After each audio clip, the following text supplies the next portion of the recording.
प्यारे विद्यार्थियों, नमस्कार। आप सभी का ऑनलाइन क्लास में स्वागत है। तो जैसा कि हम पढ़ रहे थे जनसंख्या के बारे में, भारत की जनसंख्या, राजस्थान की जनसंख्या, कुल जनसंख्या का आकार, वितरण हमने पढ़ा। अब हम जनसंख्या वृद्धि के कारण पढ़ेंगे कि जनसंख्या वृद्धि के जो कारण मुख्य 3 हैं, जन्म दर, मृत्यु दर और प्रवास। यानी जन्म दर के कारण और मृत्यु दर के कारण जनसंख्या में वृद्धि या उसमें परिवर्तन होता है। जन्म दर तेजी से बढ़ने के कारण जनसंख्या में वृद्धि होती है और मृत्यु दर में कमी के कारण भी जनसंख्या बढ़ती है।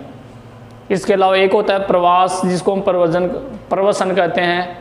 प्रवास का मतलब होता है अपने मूल निवास स्थान को छोड़कर किसी अन्य दूसरी जगह पर चले जाना। अब उससे देखो वास्तविकता पर कोई फर्क नहीं पड़ता।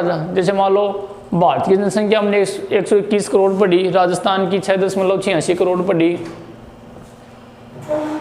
तो देश की सीमा में कोई भी व्यक्ति एक राज्य को छोड़कर दूसरे राज्य में जाता है या एक जिले को छोड़कर दूसरे जिले में जाता है। जैसे मान लो सीकर से कोई जयपुर जा रहा है तो उसकी वास्तविक जनसंख्या नहीं बदलेगी। राजस्थान के अंदर ही वो एक राज्य से जिले से दूसरे जिले में जा रहा है या भारत के एक राज्य से दूसरे राज्य में जा रहा है तो उसकी जनसंख्या में कोई परिवर्तन नहीं होगा और उसकी संख्या। तो हम पढ़ेंगे जनसंख्या वृद्धि के कारण। तो हेडिंग डाल लें, जनसंख्या वृद्धि के कारण। जनसंख्या वृद्धि के कारण, तो इसमें हम मुख्य रूप से 3 कारण पढ़ेंगे।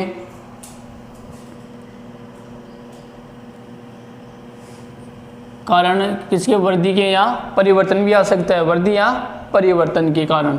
ठीक है, तो इसमें देखो नंबर 1 लगा के लिख ले, जन्म दर। नंबर 2 मृत्यु दर और तीसरा है प्रवास। मुख्य रूप से 3 कारण है। तो इसमें 1 नंबर लगा के लिखें, जन्म दर। जन्म दर, जन्म दर से जनसंख्या में क्या परिवर्तन है। तो देखो एक वर्ष में, इसमें लिखें, एक वर्ष में प्रति 1000 व्यक्तियों में, एक वर्ष में प्रति 1000 व्यक्तियों में, प्रति 1000 मतलब 1000 व्यक्तियों में जीवित बच्चों का जन्म होता है। जीवित बच्चों का जन्म होता है, उसे जन्म दर कहते हैं, उसे जन्म दर कहते हैं। तो ये परिभाषा भी होगी। बड़ा प्रश्न पूछता है तो इस तीनों का वर्णन कर देंगे तो निबंधात्मक क्वेश्चन हो जाएगा। ठीक है, लेकिन यहाँ छोटा प्रश्न पूछ सकते हैं, जन्म दर किसे कहते हैं, 1 नंबर का क्वेश्चन आ सकता है।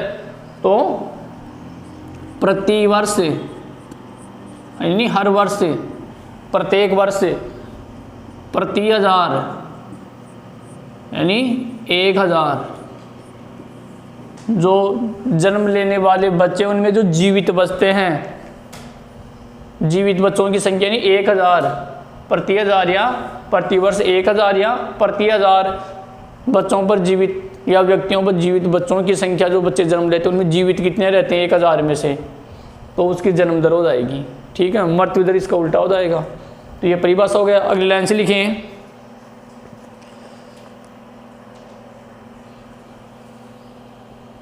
जन्म दर वृद्धि का, जन्म दर जनसंख्या वृद्धि का, ऐसा लिखिए, जन्म दर जनसंख्या वृद्धि का एक प्रमुख कारण है।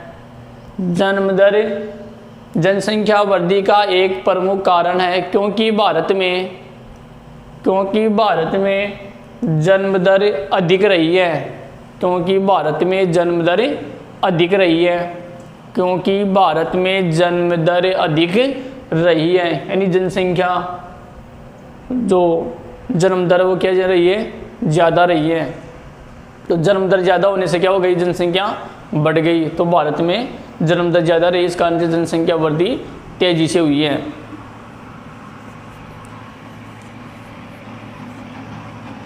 फिर नंबर 2 पे लिखें, एक लाइन छोड़ लीजिए, मृत्यु दर। क्या लिखेंगे, मृत्यु दर। तो पहले इसकी परिभाषा लिखेंगे वही, इसमें जीवित बच्चों की संख्या, परिभाषा वही है, उसमें मरने वालों की संख्या क्या हो जाएगी, मृत्यु दर। ठीक है भाई, 1000 बच्चों ने जन्म लिया 1 साल में, तो उसमें कितने बच्चे मर गए, तो जीवित कितने बच्चे वो तो हो गया जन्म दर, और कितने मर गए वो कौन सी हो गई, मृत्यु दर। ठीक है, तो एक वर्ष में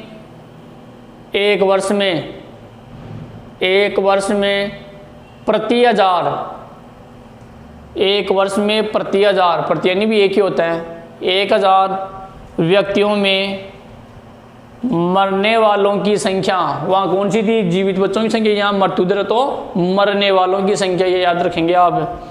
संख्या को मृत्यु दर कहा जाता है, कि संख्या को मृत्यु दर कहा जाता है, मृत्यु दर कहा जाता है, मरने वालों की संख्या को मृत्यु दर कहा जाता है। ये परिभाषा हो गई। अगली लाइन में लिखिए, भारत में मृत्यु दर, भारत में मृत्यु दर में तेज गिरावट के कारण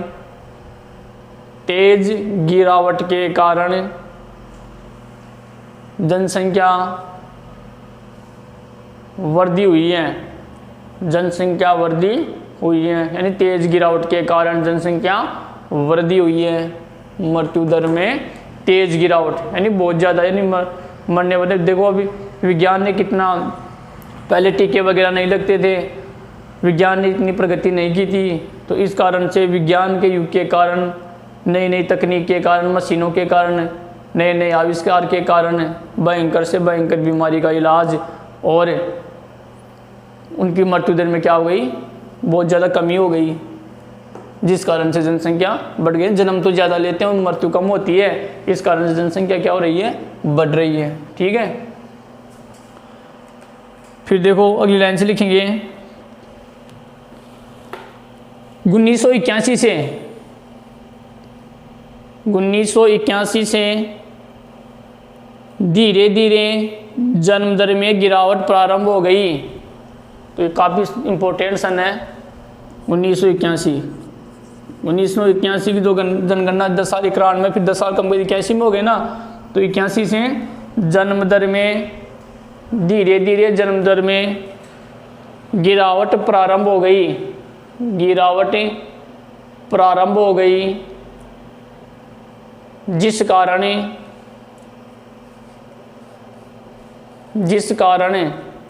जनसंख्या वृद्धि में भी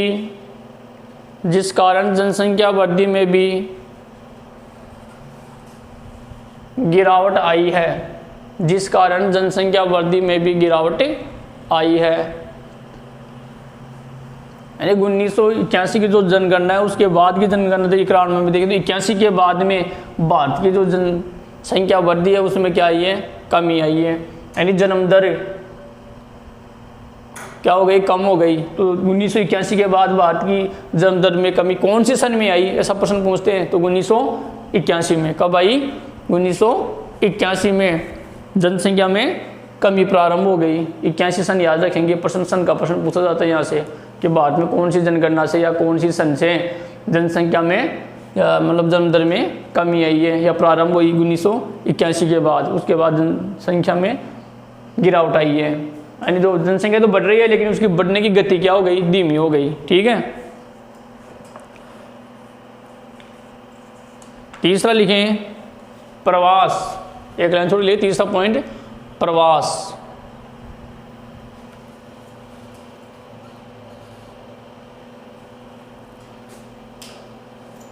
मतलब प्रवास की परिभाषा मूल्य, प्रवास या प्रवासन एक ही है, तो ये जनसंख्या वृद्धि का ये भी एक कारण है, कि तीनों ही कारण, तो ये भी एक कारण ही है। तो प्रवास की परिभाषा लिखते हैं, प्रवास किसे कहते हैं, तो इसमें आप लिखेंगे व्यक्तियों का अपने मूल स्थान को छोड़कर व्यक्तियों का अपने मूल स्थान को छोड़कर किसी अन्य स्थान पर चले जाना, किसी अन्य स्थान पर बस जाना, ऐसे भी लिख सकते हैं। अपने मूल स्थान को छोड़कर किसी अन्य स्थान पर बस जाना प्रवास कहलाता है। बस जाना प्रवास कहलाता है।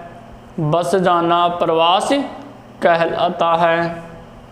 अब देखो प्रवास, ये तो परिभाषा हो गई। अब प्रवास भी तो कई तरह के होते हैं। एक तो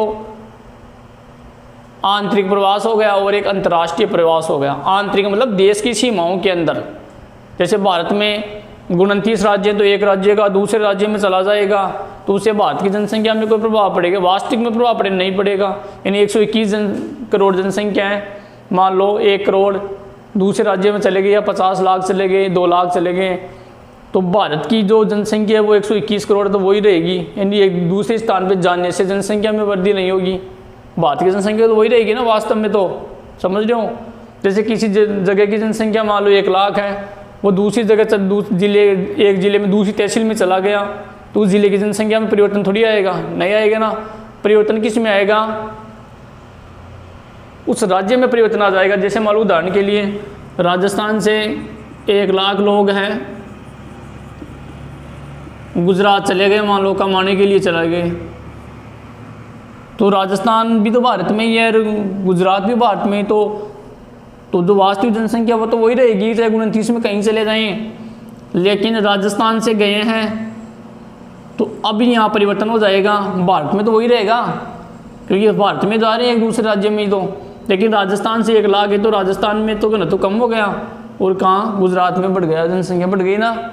तो ये भी एक कारण है। यानी वास्तविक संख्या में तो कोई फर्क नहीं पड़ता, वास्तविक जनसंख्या में तो, लेकिन जिस राज्य से जाते हैं उस राज्य में कम हो जाती है और जिस राज्य में जाकर वो बस जाते हैं वहाँ की जनसंख्या बढ़ जाती है। जैसे हम देखते हैं अपने जयपुर का उदाहरण ले, तो जयपुर प्रॉपर शहर की बात करें हम, मतलब पूरा जयपुर, तुम गांव रानी सब आगे, तो प्रॉपर सिटी की बात करें तो जो राजस्थान के और ज़िले हैं उसमें हम पढ़ेंगे घनत्व में। तो हम प्रॉपर सिटी की बात करें, शहर की बात, जयपुर में लोग ज़्यादा क्यों रहते हैं? तो वहाँ लोग रोज़गार के लिए, वो राजधानी भी है तो अन्य सुविधाओं के कारण ज़्यादातर लोग राजधानी में जाना पसंद करते हैं। तो हर ज़िले के मिलेंगे आपको जयपुर में, सीकर के, चूरू के, झुंझुनू के, यहाँ तक कि दूसरे राज्यों के भी मिलेंगे, ठीक है। तो वहाँ की जनसंख्या एकदम से क्या हो जाएगी? बढ़ जाएगी। जहाँ से है वहाँ कम हो गया और जहाँ गए वहाँ तो जनसंख्या का एक दबाव बढ़ गया, करने का मतलब। तो ये प्रवास हो गया। तो प्रवास भी जनसंख्या वृद्धि का एक कारण है। वास्तविक जनसंख्या तो उतनी रहेगी, लेकिन जिस जगह जाएंगे तो वहाँ से एकदम से जनसंख्या बढ़ जाएगी। जैसे हम मुंबई की बात करें तो मुंबई एक महानगर बन गया तो केवल वहाँ महाराष्ट्र के लोग ही थोड़ी रहते हैं, महाराष्ट्र के तो है ही। महाराष्ट्र में जितने भी ज़िले, वहाँ ज़िलों के लोग वहाँ राजधानी में रहने लगे, तो उस मुंबई का जो जनसंख्या है वो एकदम से बढ़ गई। इसके अलावा मुंबई में भारत के सभी कोनों के लोग आपको मिलेंगे। कोई रोज़गार की दृष्टि से कोई स्थायी रूप से बस गया दूसरी जगह अपने मूल निवासी स्थान को छोड़कर, तो मुंबई की जनसंख्या बढ़ गई। तो वास्तव में वैसे थोड़ी बढ़ गई उनकी जनसंख्या, लोग वहाँ कमाने के लिए, कोई शिक्षा के लिए, कोई और किसी कारण से सुविधाएं कारण वहाँ पर चले गए, तो वहाँ पर जनसंख्या का दबाव बढ़ गया, तो वो क्या हो गया?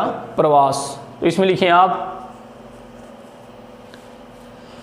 दूसरी लाइन में प्रवास आंतरिक, प्रवास आंतरिक। फिर कोष्टक में लिखेंगे देश के भीतर, यानी प्रवास देश के भीतर भी हो सकता है, आंतरिक और अंतर्राष्ट्रीय दो होते हैं। आंतरिक यानी देश के भीतर या देश के अंदर, फिर कोष्टक बंद कर देंगे, या अंतर्राष्ट्रीय, दो देशों के बीच, या अंतर्राष्ट्रीय, अंतर्राष्ट्रीय मतलब दो देशों के बीच, अंतर्राष्ट्रीय मतलब दो देशों के बीच हो सकता है, दो देशों के बीच हो सकता है।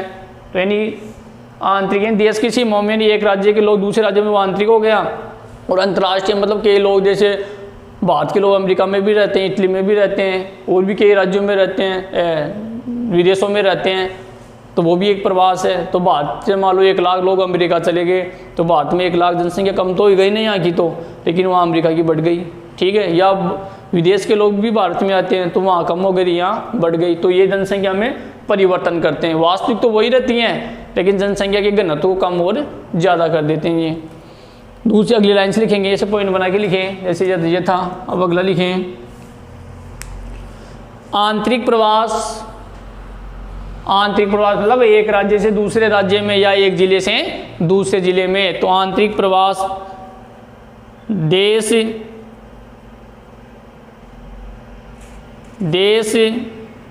की जनसंख्या के आकार में, देश की जनसंख्या के आकार में कोई परिवर्तन नहीं लाता है, कोई परिवर्तन नहीं लाता है। देश की जनसंख्या के आकार में कोई परिवर्तन नहीं लाता है। जैसे मान लो राजस्थान, भारत की जनसंख्या 121 करोड़ है, तो 121 वाले एक राज्य से दूसरे राज्य से कितने भी चले जाएंगे तो भारत की जनसंख्या थोड़ी बदल जाएगी, नहीं बदलेगी ना। लेकिन उस जिस जगह पर जाके बसेंगे वहाँ की बदल जाएगी, ठीक है। लेकिन एक देश के भीतर जनसंख्या के वितरण को प्रभावित करते हैं। लेकिन एक देश के भीतर जनसंख्या के वितरण को प्रभावित करता है, जनसंख्या के वितरण को प्रभावित करता है। अब आगे हम पढ़ेंगे वितरण के बारे में। वितरण यानी घनत्व या वितरण। जैसे हमने पढ़ा कि भारत की सबसे ज़्यादा जनसंख्या उत्तर प्रदेश में रहती है, ठीक है, और सबसे कम सिक्किम में रहती है, ये हमने पढ़ा, ठीक है। तो ये अब मान लो उत्तर प्रदेश के लोग दूसरे जगह चलते हैं, सिक्किम में मान लो चले गए, 2 लाख लोग चले गए, तो सिक्किम, भारत की जनसंख्या तो वही रहेगी, लेकिन सिक्किम में 2 लाख लोग बढ़ जाएंगे या कम हो जाएंगे। तो ये जनसंख्या के वितरण को क्या करता है, प्रभावित करता है। क्या करता है, जनसंख्या के वितरण को प्रभावित करता है। प्रवास यानी जिस जगह से जाएंगे तो वहाँ देश की जनसंख्या में तो कोई फर्क नहीं पड़ेगा, लेकिन जिस जगह को छोड़कर जाएंगे वहाँ का घनत्व कम हो जाएगा, और जिस जगह पर जाकर वो बस जाएंगे तो वो कौन सा हो जाएगा, उस जगह की जनसंख्या बढ़ जाएगी। तो इस कारण से वहाँ का जो वितरण है या जो घनत्व वो क्या हो जाएगा, बढ़ जाएगा। हाँ, तो आगे देखो, तो यहाँ तक देखो, एक तो कौन सा हो गया, अंतर्देशीय मतलब देश की सीमाओं के भीतर ही, और दूसरा अंतर्राष्ट्रीय। तो अगली लाइन से लिखें,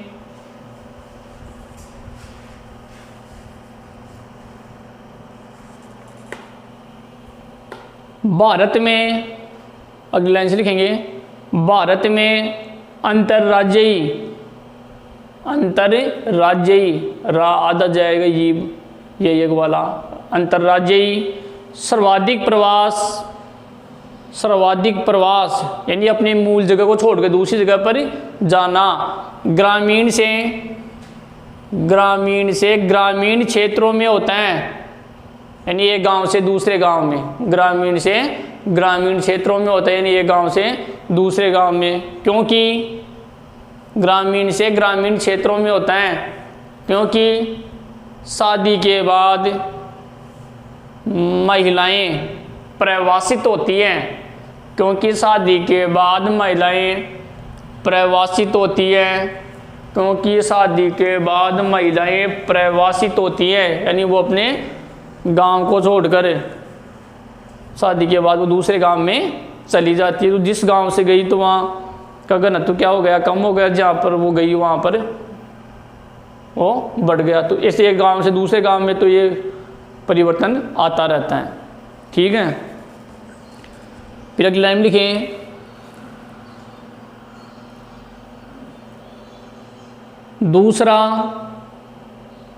दूसरा प्रवास, ये कारण तो ये हो गया। दूसरा प्रवास ग्रामीण क्षेत्रों से शहरी क्षेत्रों की ओर होता है। ग्रामीण क्षेत्रों से शहरी क्षेत्रों की ओर होता है ना, लोग गांवों को छोड़कर शहरों में जाते हैं।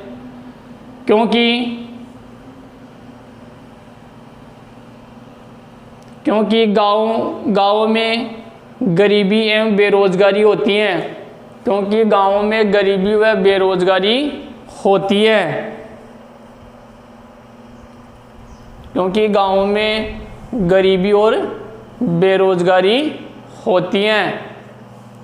ठीक है, इस कारण से लोग क्या करते हैं, गाँवों को छोड़कर शिक्षा के लिए, अपनी मतलब किसी रोजगार के लिए, पढ़ाई के लिए या और अन्य किसी कारण से वो क्या है, गाँवों को छोड़कर लोग देखो शहरों में जा रहे हैं। तो शहरों में जा रहे हैं तो शहर क्या होते जा रहे हैं, बड़े होते जा रहे हैं, हो रहे हैं ना। तो ये हो गया प्रवास। तो 3 कारण हो गए, जनसंख्या वृद्धि या परिवर्तन भी पूछ सकता है। परिवर्तन के 3 कारण, जन्म दर, मृत्यु दर और प्रवास। तो परिभाषा होनी चाहिए, 1 वर्ष में प्रति 1000 व्यक्तियों पर जीवित बच्चों की संख्या जन्म दर कहते हैं। और वही परिभाषा वापस जन्म की जगह मृत्यु लिख देंगे ना, मरने वालों की संख्या क्या कहते हैं, मृत्यु दर। तो भारत में जन्म दर क्या रही है, ज़्यादा, और मृत्यु दर क्या रही है, कम रही है। इस कारण भारत की जनसंख्या तेजी से बढ़ी है।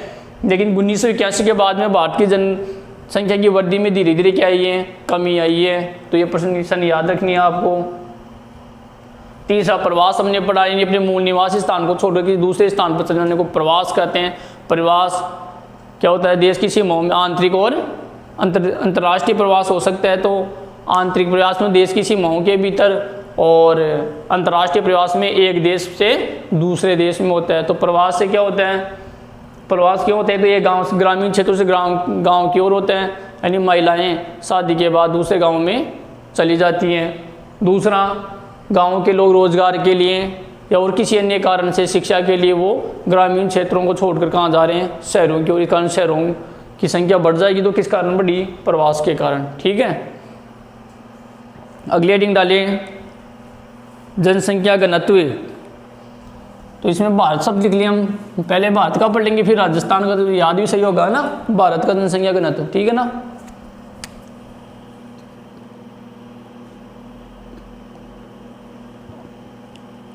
जनसंख्या घनत्व की पहले परिभाषा लिख देंगे। तो पॉइंट बना देते हैं, भारत का जनसंख्या घनत्व या जनघनत्व।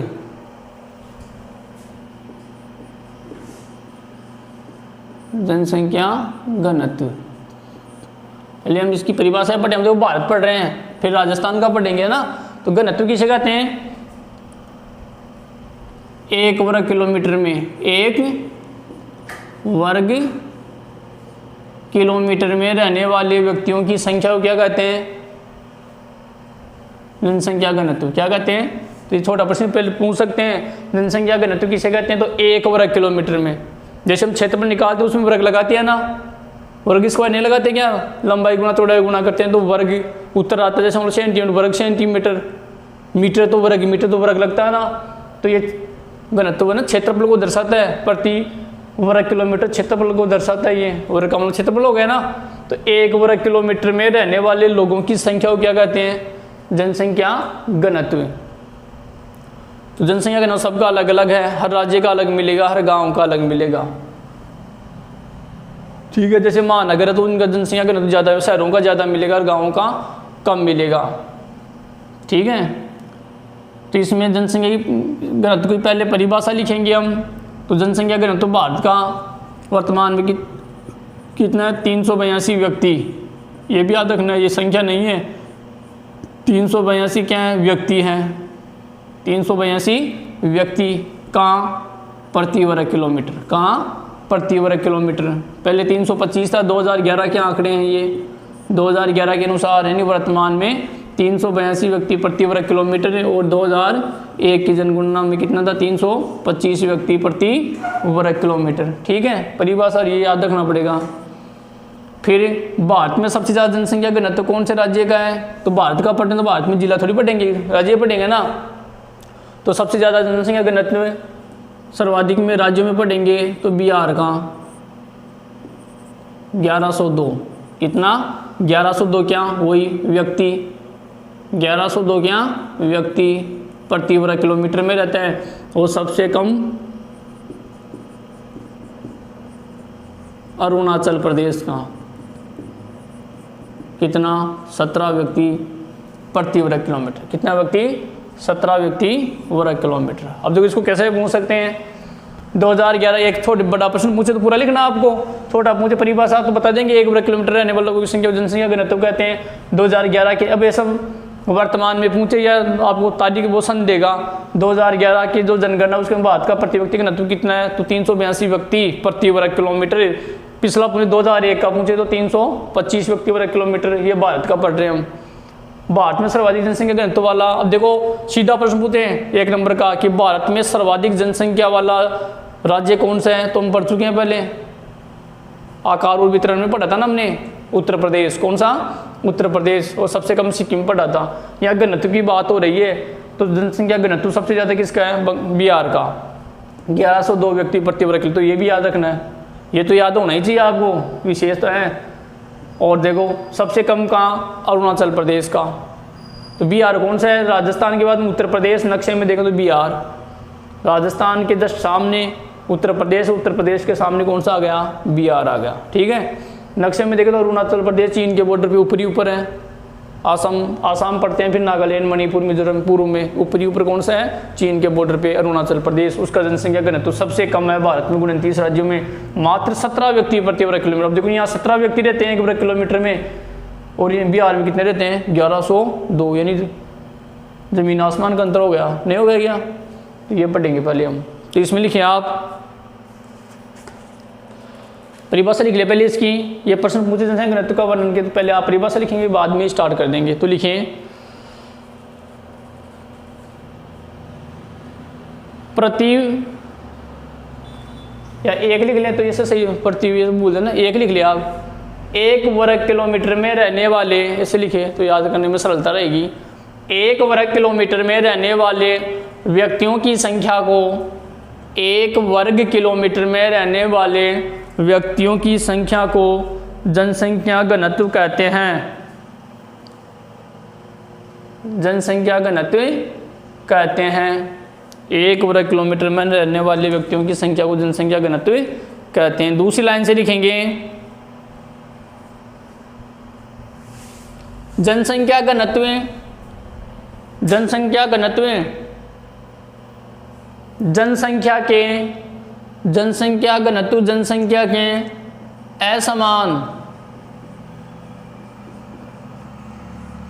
असमान वितरण, असमान वितरण को दर्शाता है। असमान वितरण को दर्शाता है, यानी हर राज्य का निकालेंगे, हर जिस सबका अलग होता है। असमान हो गया ना, सबका बराबर नहीं होगा। बिहार में 1102 है तो यहाँ अलग है, और राज्य राजस्थान निकालेंगे तो राजस्थान का अलग आएगा। ठीक है, तो असमान यानी कहीं कम और कहीं ज़्यादा। ठीक है, तो असमान वितरण को दर्शाता है। अगली लाइन में लिखें 2011 में भारत का जनसंख्या घनत्व, 2011 में जो जनगणना हुई थी ना आखिरी, 2011 में भारत का जनसंख्या घनत्व 382 व्यक्ति प्रति वर्ग किलोमीटर था। तीन सौ व्यक्ति लिखेंगे आगे, प्रति वर्ग किलोमीटर था। जबकि 2001 में यह 325 व्यक्ति प्रति वर्ग किलोमीटर था। 325 व्यक्ति प्रति वर्ग किलोमीटर था। तो दोनों को आ गए ना। तो जो 2011 में जनगणना अभी 21 में होगी अगले साल, तो 2011 के आंकड़े हैं उसमें 382 और एक में 25 है, बढ़ा है ना। पहले 25 था, अब कितना हो गया 82 जनसंख्या घनत्व। कहाँ किसका पढ़ रहे हम, भारत का। फिर अगली लाइन में लिखें, अब देखो ये तो एक कॉमन जान के पूरे भारत का आ गया। अब हमने ये जैसे हमने जनसंख्या में पढ़ा तो सबसे ज़्यादा किसका था, और हमने पढ़ा था एक बार सबसे ज़्यादा कम राजस्थान का पढ़ा, सबसे ज़्यादा पूरे राजस्थान की जनसंख्या पढ़ी कितना % है। फिर सबसे ज़्यादा जनसंख्या किसकी थी भारत में, उत्तर प्रदेश की थी। फिर सिक्किम की, राजस्थान का पढ़ा तो जयपुर की, जैसलमेर की, ऐसा पढ़ा ना हमने। तो अब जनसंख्या, अब ये तो एक कॉमन जानकारी परिभाषा आ गई किसका कितना घनत्व है। अब भारत में जो 29 राज्य हैं इसमें सबसे ज़्यादा जनसंख्या घनत्व कौन से राज्यों का है, तो बिहार का। अब ये लिखेंगे एक बार सबसे कम वाला और एक बार सबसे ज़्यादा वाला और एक बार सबसे कम वाला। समझ गए ना। तो ये रटने की बात नहीं है, समझना है, सब में ऐसा लिखते आ रहे हैं हम। तो इसमें लिखें तो अब 2011 के अनुसार लिखा रहा हूँ मैं, ये आंकड़े जो आ रहे हैं ना 1102 ये, तो इसमें लिखे आप भारत में सर्वाधिक जनसंख्या घनत्व वाला राज्य है, भारत में सर्वाधिक जनसंख्या घनत्व वाला राज्य बिहार, बिहार है। तो बिहार के नीचे लाइन खींच लेंगे सर्वाधिक के नीचे, तो सर्वाधिक जनसंख्या घनत्व वाला राज्य बिहार है, जिसका घनत्व या जनसंख्या घनत्व है ना, जिसका जनसंख्या घनत्व 1102 व्यक्ति, ऐसे लिखे, जिसका जनसंख्या घनत्व 1102 व्यक्ति प्रति वर्ग किलोमीटर है, 1102 व्यक्ति प्रति वर्ग किलोमीटर। तो ये तो आ जाएगा सर्वाधिक में, किस में आ जाएगा, सर्वाधिक में। अगली लाइन में लिखें, एक लाइन में ही ताकि याद रहने में आसान रहे, सबसे सर्वाधिक। फिर लिखेंगे दूसरी लाइन में लिखेंगे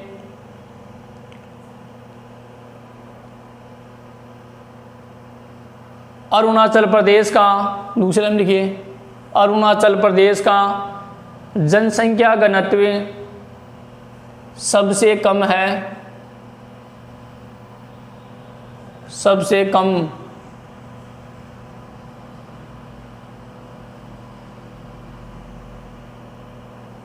सबसे कम है, कितना है ये भी लिखना है, 17 ना, कितना है ये तो कोष्टक में आगे लिख लिया, जिसका जनसंख्या घनत्व सबसे कम हो गया। फिर जिसका जनसंख्या घनत्व 17 व्यक्ति प्रति वर्ग किलोमीटर है, जिसका जनसंख्या घनत्व 17 व्यक्ति प्रति वर्ग किलोमीटर है। या आप एक इसको कोष्टक में लिख सकते अपनी अलग से, इसका घनत्व ऐसे नहीं लिखे बिहार के सामने सबसे सर्वाधिक बिहार को कोष्टक में भी लिख सकते हैं। दो तरीके हैं याद करने के, या तो कोष्टक में लिख दें यहाँ पर, और या अलग से लिख देना, कैसे भी आंकड़े तो लिखना ही है। तो सर्वाधिक में बिहार 1102 व्यक्ति प्रति वर्ग किलोमीटर और सबसे कम अरुणाचल प्रदेश का है। राजस्थान का पढ़ेंगे हमें आगे, अभी तो राजस्थान में भी सबसे कम में 17 आएगा जैसलमेर का, ठीक है। तो ये दोनों में कॉमन, भारत में अरुणाचल प्रदेश का 17 है और राजस्थान का पढ़ेंगे वहाँ भी कितना आएगा, 17 आएगा। राजस्थान का पढ़ेंगे तब ना, तो बिहार का 1102 आ जाएगा। अब देखो इसमें इतना है, बाकी केंद्र शासित में पढ़ेंगे तो जो 7 है उसमें सबसे ज़्यादा किसका है, दिल्ली का है। दिल्ली है ना, हमने पढ़ा था 101.64 करोड़ जनसंख्या हो गई है दिल्ली की। तो केंद्र शासित प्रदेश में किसका हो जाएगा, दिल्ली का। अब देखो ये भारत का कंप्लीट हो गया। अब लिखिए आगे राजस्थान का जनसंख्या घनत्व, एक लाइन छोड़ के लिख ले। ये भारत का पढ़ रहे तब ये ध्यान रखना है प्रश्न क्या पूछ रहे हैं। अगला लिखें राजस्थान का जनसंख्या घनत्व, राजस्थान का जनसंख्या घनत्व। अब यहाँ राजस्थान का पूछा है, तो अब देखो राजस्थान की जनसंख्या घनत्व का वर्णन कीजिए। तो आप यहाँ भी परिभाषा लिखेंगे ना, एक बार लिखा दिया ना, भारत का पूछे तो भी आपको परिभाषा लिखनी है कि 1 वर्ग किलोमीटर में रहने वाले लोगों की संख्या को क्या कहते हैं, जनसंख्या घनत्व, ठीक है। तो ये यहाँ भी लिखना आपको। अब देखो 2011 के आंकड़ों की जो आंकड़े बात करें तो राजस्थान पढ़ रहे हैं हम, भारत का 382 था, तो राजस्थान का कितना है, 201 व्यक्ति, कितना है 201 व्यक्ति प्रति वर्ग किलोमीटर, ठीक है ना, वो सब में लगेगा। और 2001 की बात करें, पिछला 10 साल पहले की बात करें तो 165 व्यक्ति प्रति वर्ग किलोमीटर, मतलब लगभग 35 से 36 बढ़ गए है ना, एक आंकड़ा कितना बढ़ गया 36, यानी 165 में 35 जोड़ेंगे 200, 201 36 हो गया ना, यानी 1 वर्ग किलोमीटर में कितने व्यक्तियों की वृद्धि हो गई, 36, ठीक है। अब राजस्थान पढ़ रहे हैं तो पहले परिभाषा लिख देंगे, फिर 2011 के दो लास्ट आंकड़े लिख देंगे, 200 व्यक्ति प्रति वर्ग किलोमीटर। भारत का पढ़ रहे थे तो हमने 382 लिखा था, राजस्थान पढ़ रहे तो ये पर्सन पे जरूर ध्यान देना आपको, ठीक है। राजस्थान पढ़ रहे हैं सबसे कम, फिर 165 हो गया। अब सर्वाधिक कौन सा है, अब राजस्थान में जिलों की बात करेंगे ना, भारत में राज्य लिख लिया हमने। अब राजस्थान, तो राजस्थान में 33 जिले, तो सब सर्वाधिक जनसंख्या घनत्व वाला जिला लिखेंगे, अब राज्य थोड़ी लिखेंगे, राज्य में जिले तो होंगे ना। तो जयपुर, कौन सा, जयपुर, कौन सा सर्वाधिक, सर्वाधिक में जयपुर है, यानी 598 व्यक्ति प्रति वर्ग किलोमीटर, कितने हैं 598 व्यक्ति प्रति वर्ग किलोमीटर सर्वाधिक है। और सबसे कम में कौन सा आ जाएगा, जैसलमेर, कौन सा आ जाएगा, जैसलमेर। कितना, 17 भी बताया मैंने। अरुणाचल प्रदेश का भी 17 है और जैसलमेर का सबसे कम में 17 ही है, यानी भारत में अरुणाचल प्रदेश का सबसे कम है 17 और राजस्थान का पढ़ेंगे तो सबसे कम जैसलमेर का, वो भी 17 ही। ठीक है, इसे याद रखना है। अब यह प्रश्न खूब बार पूछते हैं एग्जाम में कि भारत के, राजस्थान के ऐसे 2 जिले कौन से हैं जिनका जनसंख्या घनत्व 500 से अधिक है, तो ये जयपुर और भरतपुर। इसका 598, उसका 503। ठीक है, सबसे कम में जैसलमेर का, फिर इसके बाद में बीकानेर का और तीसरे नंबर पर बाड़मेर का 92। बाड़मेर कितना है, 92। बाकी ये एक बार सबसे कम और एक बार सबसे ज़्यादा, ये तो आपको लिखना ही है। वो दूसरी, इसके बाद में पूछे तो उत्तर देना है। जयपुर के बाद में कौन सा है, तो भरतपुर। समझ गए, तो इसमें लिखें आप राजस्थान में परिभाषा आप लिख लेंगे, वापस वही आ जाएगी ना परिभाषा, बता दी मैंने आपको, वो लिखनी तो दोनों को किसी का पूछे तो। जनसंख्या घनत्व लिखिए आप, राजस्थान का जनसंख्या घनत्व, राजस्थान का जनसंख्या घनत्व। और राजस्थान के नीचे लाइन की, क्योंकि आपको ध्यान होना चाहिए कि मैं राजस्थान पढ़ रहा हूँ, भारत पढ़ रहा हूँ, यहाँ पर कंफ्यूज नहीं होना आपको जल्दीबाजी में के बार हम राजस्थान की जगह भारत का कर देते हैं, भारत की जगह राजस्थान कर देते। तो इन जनसंख्या वाले पार्ट में, घनत्व वाले पार्ट में, इसमें आप प्रश्न को ध्यान से पढ़ें कि राजस्थान के बारे में पूछा है या देश के बारे में पूछा है। तो जनसंख्या घनत्व 2011 में 201 व्यक्ति, 201 इंच लाइन खींच लेंगे, 201 व्यक्ति प्रति वर्ग किलोमीटर है।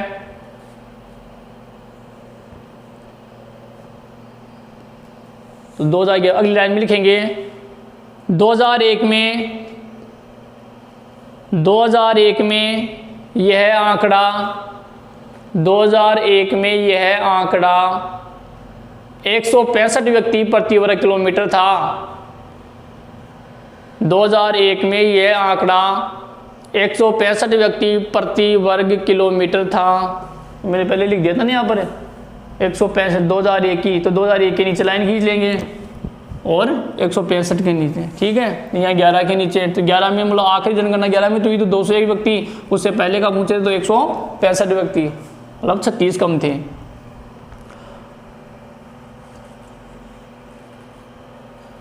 फिर ये आप भी लिख सकते हैं, इसमें भी ये लिखना चाहिए तो, यानी इसमें 36 है ना इसमें, तो ये तीसरी लाइन में लिखें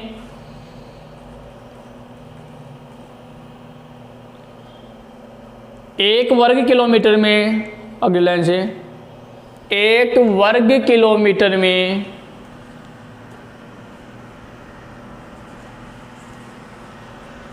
36 व्यक्ति प्रति वर्ग किलोमीटर की वृद्धि हुई है। 36 व्यक्ति प्रति वर्ग किलोमीटर की वृद्धि हुई है।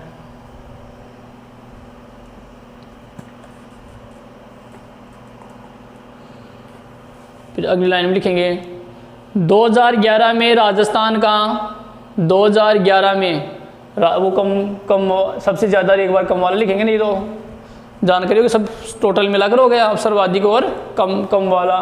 तो 2011 के अनुसार राजस्थान का सर्वाधिक जनसंख्या घनत्व जयपुर जिले का, सर्वाधिक जनसंख्या घनत्व जयपुर जिले का। तो जयपुर की नीचे लाइन खींच लेंगे, कोष्ट में लिख देंगे 598 व्यक्ति प्रति वर्ग किलोमीटर, 598 व्यक्ति प्रति वर्ग किलोमीटर है। कोष्ट के बाद लिख देंगे है 598 व्यक्ति प्रति वर्ग किलोमीटर है। जबकि सबसे न्यूनतम जनसंख्या घनत्व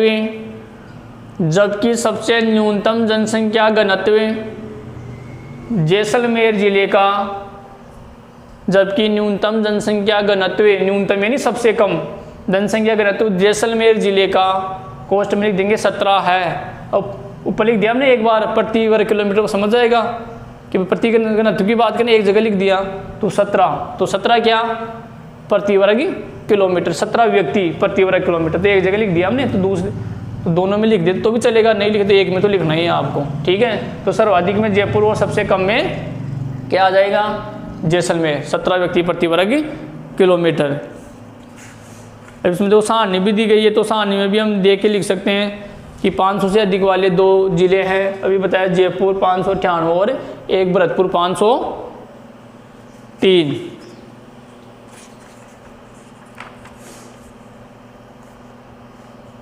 अब देखो ये तो अपना राजस्थान का और हमने भारत के बारे में पढ़ लिया, ठीक है, यहाँ इन दोनों में इतना ही लिखना है। अब देखो भारत की बात करें तो कौन से राज्य में जनसंख्या कई राज्यों में कम है और कोई में अधिक है ना जनसंख्या घनत्व, ये कम ज़्यादा क्यों है, इसका कारण क्या है, तो आप इसमें लिखें अगली लाइन से, इसमें तो इतना ही लिखना है। अब दोनों का अलग से प्रश्न पूछे ये कम ज़्यादा क्यों है, भारत के किस राज्य में उत्तर के मैदान में जनसंख्या घनत्व ज़्यादा क्यों है, या दक्षिण में केरल में ज़्यादा क्यों है, तो इसका कारण क्या है, एक तो यहाँ नदियों द्वारा उपजाऊ मिट्टी है इस कारण से, और समतल मैदानी भाग होने के कारण है कि जनसंख्या क्या है, ज़्यादा है। तो लिखिए आप एक लाइन छोड़ के लिख ले, असम एवं अधिकतर, यानी असम का नया नाम क्या है, असम, असम एवं अधिकतर प्रायद्वीपीय राज्यों का जनसंख्या घनत्व मध्यम है, मध्यम है, यानी न कम और न ज़्यादा। क्योंकि अब देखो आसाम की बात करें तो पहाड़ी इलाका है, आसाम, मेघालय, मिजोरम, है ना, ये मध्यम है। तो आगे इसी में लिखें पहाड़ी इलाके ना, ये पहाड़ी, फिर कोमा लगाएंगे, कटे छठे लिखे, कटे छठे एवं पथरीले भूभाग, यानी जमीन कैसी है, पथरीली है जमीन, अपनी तरह रेतीली नहीं है ना यहाँ। कम वर्षा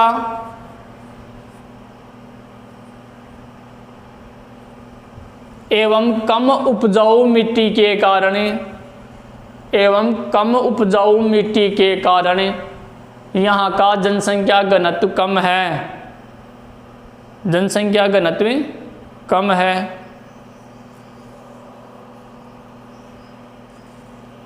तो आसाम और जो प्रायद्वीपीय भारत है वहाँ का जनसंख्या घनत्व कम है, क्योंकि यहाँ की ज़मीन कैसी है, पथरीली है, मिट्टी अनुपजाऊ है, कम उपजाऊ है, और वर्षा भी क्या होती है, मध्यम होती है, न कम और न ज़्यादा। इस कारण से आसाम साइड में और प्रायद्वीपीय भारत में जनसंख्या घनत्व कम है। इसके विपरीत देखो आगे लिखें अगली लाइन से, इसके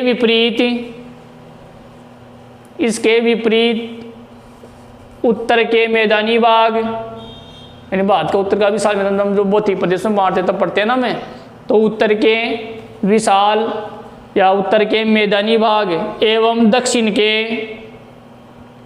में लिखे, दक्षिण में केरल का जनसंख्या घनत्व बहुत अधिक है, केरल का जनसंख्या घनत्व बहुत ही अधिक है। तो देखो भारत का जो उत्तर का मैदान है,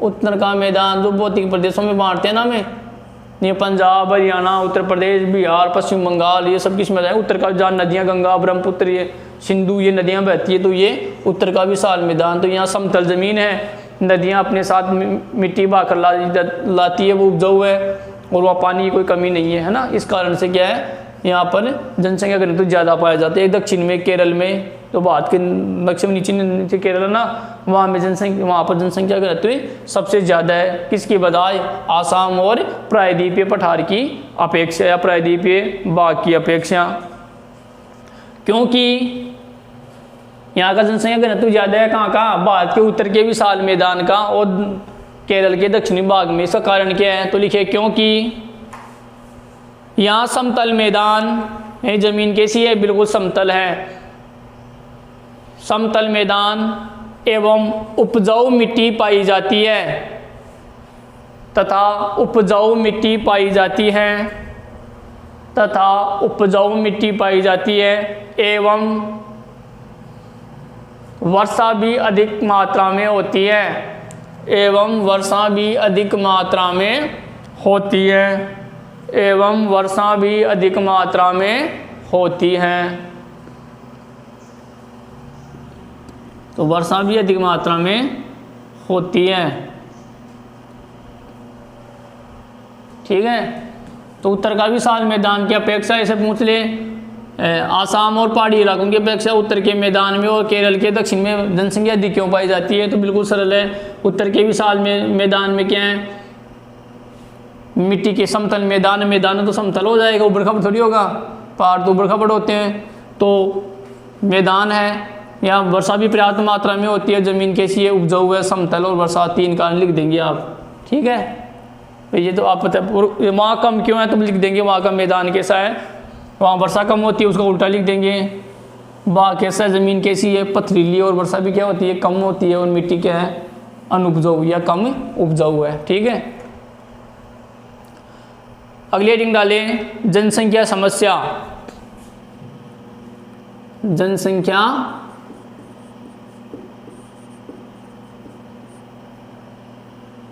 समस्या, यानी जनसंख्या, अब प्रश्न को कैसे पूछ सकते हैं, जनसंख्या वृद्धि से कौन कौन सी समस्याएं हैं, या जनसंख्या वृद्धि से कौन कौन सी परेशानियां उत्पन्न हो जाती हैं, इसका कारण बताइए।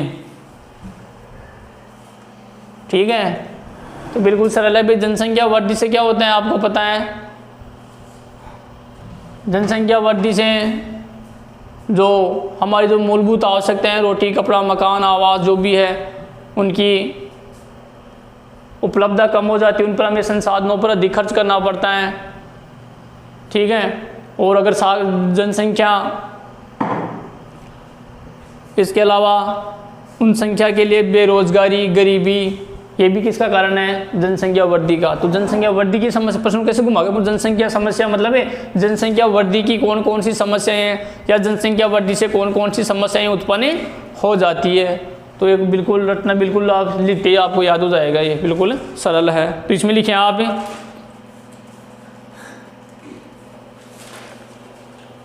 तो हम भारत के संदर्भ में पढ़ रहे हैं, भारत के ना, तो जनसंख्या वृद्धि हर जगह दिक्कत करती है, लेकिन हम भारत के बाद भारत के बारे में लिखेंगे हम। तो लिखें, भारत की जनसंख्या बहुत अधिक है, भारत की जनसंख्या बहुत ही अधिक है, इसी में लिख लेंगे। जनसंख्या में अधिक वृद्धि, जनसंख्या में अधिक वृद्धि, जनसंख्या में अधिक वृद्धि देश की आर्थिक समृद्धि में बाधक है, देश की आर्थिक समृद्धि में बाधक है, देश की आर्थिक समृद्धि में बाधक है। यानी भारत एक विशाल जनसंख्या वाला देश है, विशाल देश है, तो जनसंख्या वृद्धि देश की आर्थिक समृद्धि में बाधक है, यानी रुकावट है। एक पॉइंट हो गया। दूसरी लाइन से लिखें, अधिक जनसंख्या के कारण, अधिक जनसंख्या के कारण जीवन की गुणवत्ता पर भी प्रभाव पड़ता है।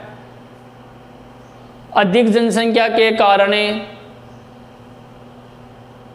जीवन की गुणवत्ता पर भी प्रभाव पड़ता है, जीवन की गुणवत्ता पर भी प्रभाव पड़ता है।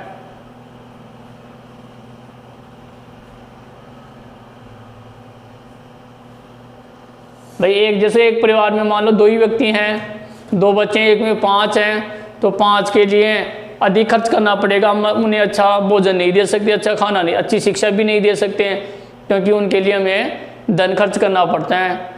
तो ये जरूरी नहीं कि प्रत्येक परिवार इसमें सक्षम हो।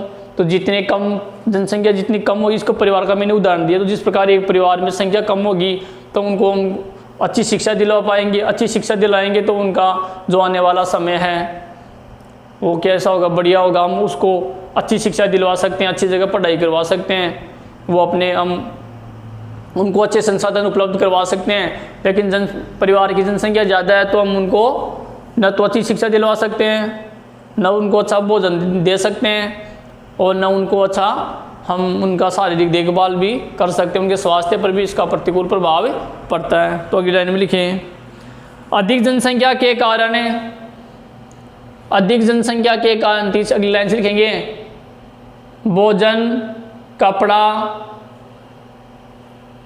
मकान यानी आवास भी लिख सकते हैं इसको, मकान, शिक्षा व स्वास्थ्य, शिक्षा व स्वास्थ्य, शिक्षा व स्वास्थ्य जैसी मूलभूत सुविधाओं, जैसी मूलभूत सुविधाओं को पूरा करने के लिए, जैसी मूलभूत सुविधाओं को पूरा करने के लिए हमें अधिक संसाधन, हमें अधिक संसाधन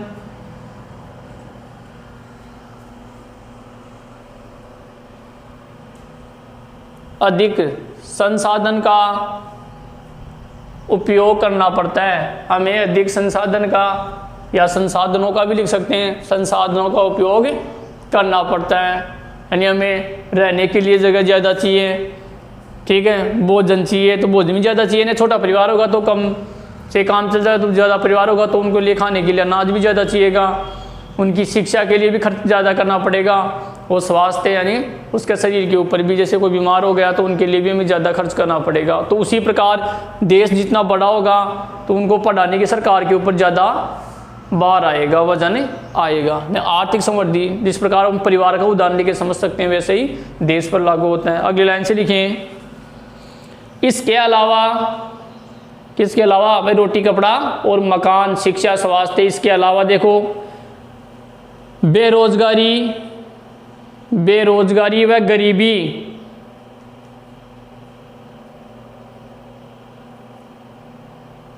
आदि समस्याएं भी बढ़ती जाती हैं।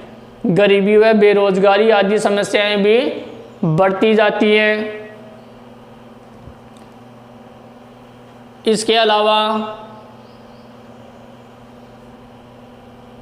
गरीब व्यक्ति तो गरीब ही होता जाएगा फिर, और जनसंख्या ज़्यादा है तो उनको रोज़गार उपलब्ध नहीं होगा तो बेरोज़गारी की समस्या हो जाएगी।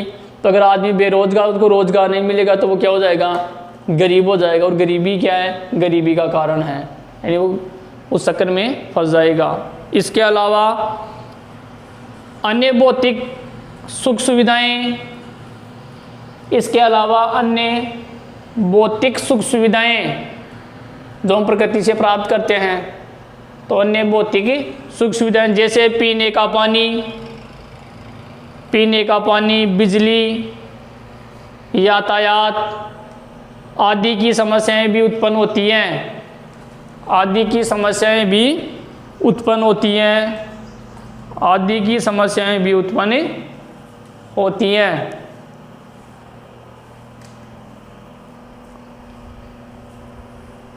तो देखो ये अपना कंप्लीट हो गया। अब यहाँ एक दो लाइनें और है, लेकिन वो आप वैसे भी मैंने पूर्व में लिखा दी है।